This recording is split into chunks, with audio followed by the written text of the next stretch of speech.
I was a naive 13-year-old that met this fly guy from Brooklyn. I was coming home from Brooklyn Tech, a bit of a bookworm. I had gotten skipped from fourth to sixth grade.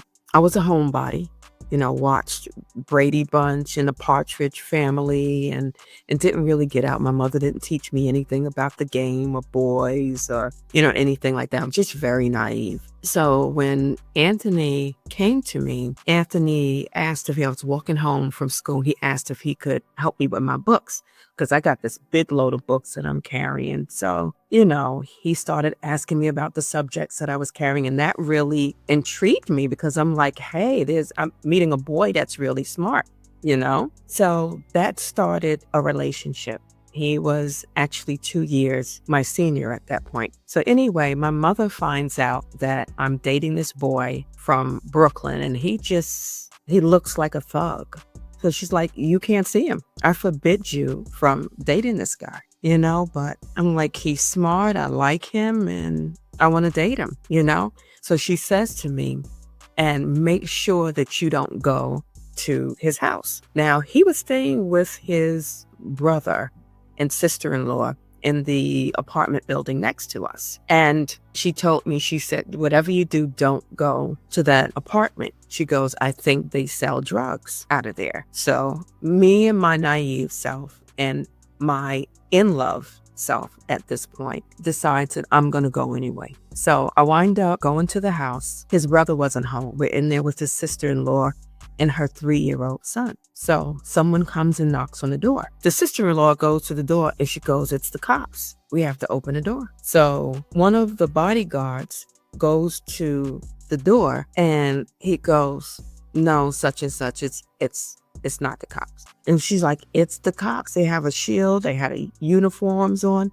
We got to open the door. So he relents. He opens the door. Boom. Next thing you know, 3 guys come in, guns out, and they make all of us get on the floor with our hands behind our head, execution style, right? So I'm sitting there, and the only thing I could think about with my 13-year-old brain was my mother told me not to come.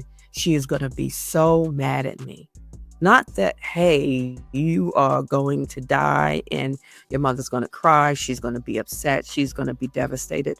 No, she's going to be mad at me. Okay. So we sit down. I sit down on my knees with my head to the floor. It felt like an eternity. And while I'm laying there, the 3-year-old is yelling because they went and grabbed his mother, the sister-in-law, and they make her go to the back and get the money and get all of the drugs that she had in the house. So while I'm laying there, I'm seeing myself, and it's like a full movie screen. I see myself first in like one of those onesies that you have as a baby in a crib. I see myself in the crib first. Then I see myself on a bike. I see myself with a big toy coming from Coney Island. And I see all of these different scenes of my life up until I see my graduation at 8. I see myself in my spelling bee, blah, blah, blah, blah, blah. All of these scenes I'm seeing up until that point of my life, that 13-year-old life. So all while this is happening, the 3-year-old is yelling, get off my mother, get off my mother. And I'm scared because I'm like, oh my God, please don't let them do anything to this little boy. I'm like scared witless. So finally they get what they want and they leave. Okay. And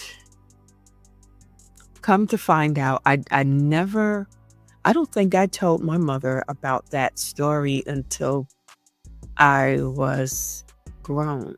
But then she told me that the apartment that we were in was the same apartment that the sister-in-law's best friend lived in. The best friend was a stewardess and her husband sold drugs. And they rented the apartment prior to that. Well, they were found dead, bound and gagged in the closet. So when the sister-in-law took over the apartment, she got it at a cheaper rental rate because she had to clean up all of the blood and stuff. They allowed her to do that in the closet before she got the apartment. These apartments were really sought after, but it just goes to show you how much God will protect you if he's called you to do a certain thing, and how Satan has a target on your back and pretty much knows when you are called. So that's just another one of my testimonies. I wound up getting out of there. Didn't stop dating Anthony, though. But that was the beginning of my journey into Christendom, I want to say. Yeah. So that's the end of that testimony. I will come back with some more. Yeah, I've had an interesting life. All right. Bless you. And make sure you like and subscribe for more. Okay. And share.